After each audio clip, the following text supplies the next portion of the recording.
Buenas noches, profesor. En esta oportunidad les saluda el alumno Christopher Carlos Cepero López.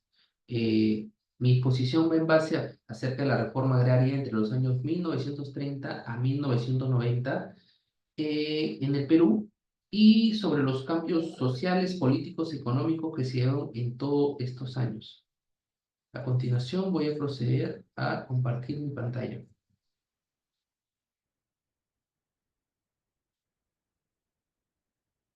La reforma agraria. Antes la reforma agraria, Perú iba bajo un sistema de crueldad institucionalizada en el campo.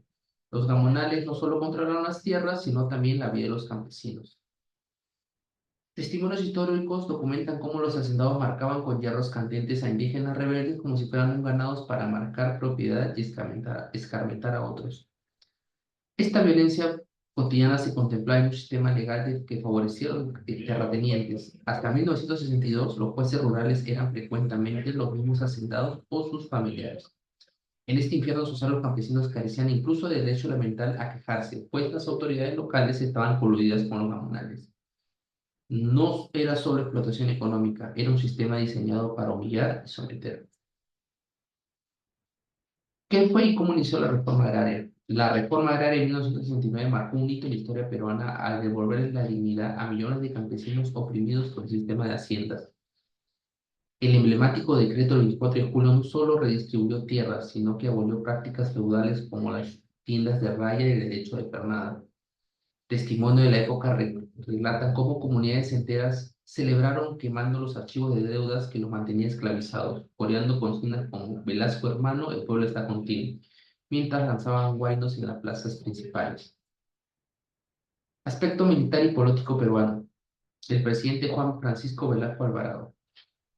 Nació el 16 de junio de 1910 en Castilla, Piura, en el seno de una familia humilde, y su padre fue empleado público y su madre una mestiza dedicada al hogar.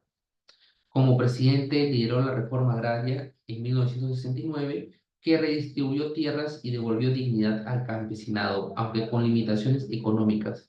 Finalmente murió el 24 de diciembre de 1977 en Lima, dejando un legado innegable. Rompió el poder de la oligarquía y reivindicó a los marginados, demostrando que incluso un hijo del pueblo puede cambiar la historia.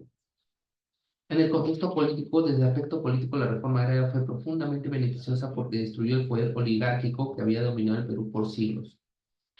Además, la reforma evitó una revolución violenta. Para la década de 1960, el descontento campesino ejemplificado en las revueltas de Hugo Blanco en Cusco amenazaba con desembocar un conflicto armado. Al implementar cambios radicales del Estado, Velasco canalizó esta demanda social por vías institucionales. Países como Colombia, donde no hubo reforma agraria, sufrieron décadas de violencia guerrillera, como las FARC, mientras el Perú, pese a sus limitaciones, evitó un escenario gracias a esa medida. Finalmente, la reforma demostró que el Estado podía actuar contra intereses privados cuando estos oprimían a las mayorías. Leyes principales de la reforma agraria, que se dieron como la ley número 17716, cual era el objetivo principal de expropiar y destruir tierras de latifundio sin indemnización. La ley 19400, que era su fin regular la organización de las sociedades agrícolas de interés social. La ley 19401 y su objetivo era establecer las cooperativas agrarias de producción. La ley 20653, cuyo objetivo era nacionalizar la industria azucarera, y la ley 21371, cuyo objetivo era flexibilizar la reforma, inicio del desmontaje. En el contexto económico, la reforma agraria impulsó un cambio estructural necesario al redistribuir recursos productivos que durante siglos habían estado concentrados en pocas manos. Antes de 1969, el modelo agroexportador peruano era ineficiente y excluyente, mientras que las haciendas costeñas generaban riqueza por una pequeña oligarquía. El 85% de los campesinos vivían en pobreza sin acceso a mercados.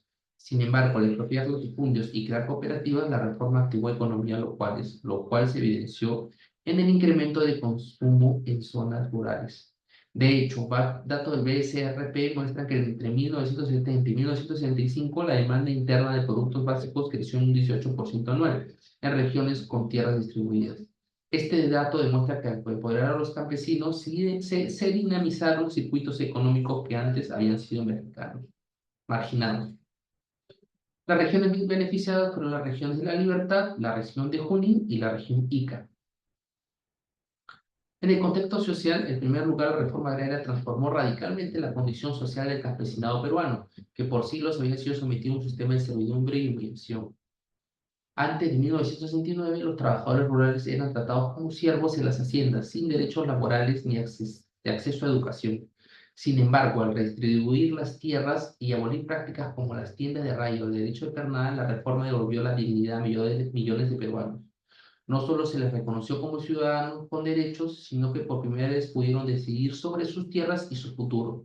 Este cambio quedó grabado en consignas como "Ya no somos indios, somos peruanos", que resonaron en las comunidades andinas.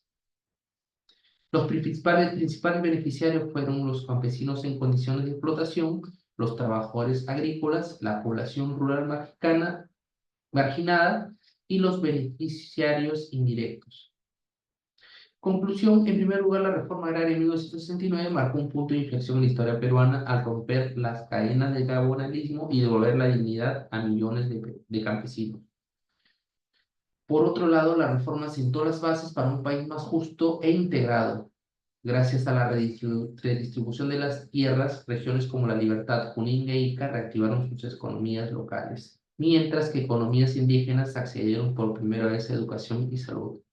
Finalmente, el mayor legado de la reforma fue haber demostrado que la justicia social es posible.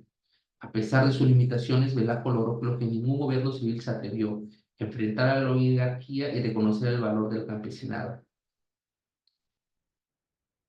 Acá tenemos el aprendizaje. Nos enseña que las transformaciones sociales profundas requieren valentía política y un enfoque en la justicia histórica. Acá están las referencias bibliográficas. Eso sería todo, profesor. Muchas gracias.